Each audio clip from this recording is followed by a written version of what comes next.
आणि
एवढ्या खोड्या करायला सुरू केल्या, एका मागे एका मागे.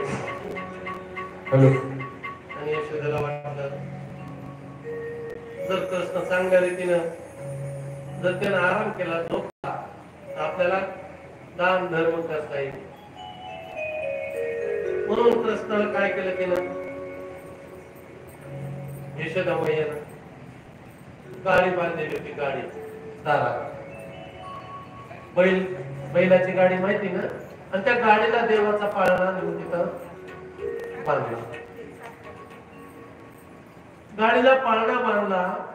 इकडं कंसानं म्हणलं आता कोण जात आहे, पुन्हा तर गेली, वापस आली नाही, आणि गोकुळात मेली. तिचा अंतविधी कृष्णाने केलाय. तेव्हाच आहे आपला दुश्मन.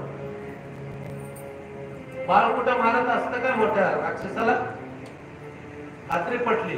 आणि पुन्हा कुत्त्याचा भाऊ शक्तासूर त्याने विडा उचलला, जातो म्हणे. आणि मायावी तो क्षणात रूप बदलणार आहे तो सुद्धा. म्हणून राक्षस प्रवृत्तीचे लोक क्षणात रूप बदलतात, क्षणात भाषा बदलतात, पण आतून त्यांचा अहंकार गेलेला नसतो, स्वार्थ गेलेला नसतो. आणि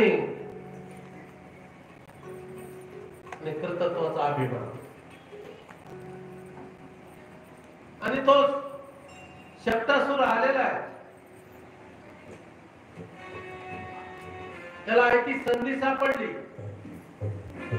गाडीला पाळण्याबाहेर, पाळण्यामध्ये बाळक रचतंय. अरे म्हणले काय आपल्याला प्रयत्न करायची गरजच नाही.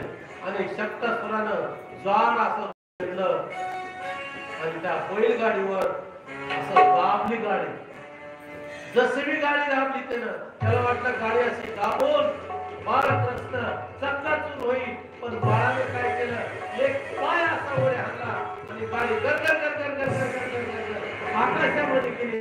आणि धाड दिशेने पडल्याबरोबर शक्तासुराचा वध झाला. गोपाल कृष्ण की जय. आणि भगवान श्रीकृष्ण परमात्मा फक्त 108 दिवसाचे होते. 4 महिने सुद्धा पूर्ण झाले नव्हते. तेवढ्या वेळेत त्यांनी काढले तृणावत पाठवलं. रजोगुणाचं तृण हळूहळू मोठा व्हायला. गुडघ्यावर चालत चालत गोशाळेत चाललाय. गुडघ्यावर रांगायला लागलाय कृष्ण. गाई त्याला ओळखायला लागल्या. ऋषी गाईचे, त्या गाई कोण होत्या, ऋषी मुनीने गाईचं रूप घेतलं होतं. आणि सगळे त्या बाळाभोवती फिरायला लागले. तळवे तळ हात टेकीत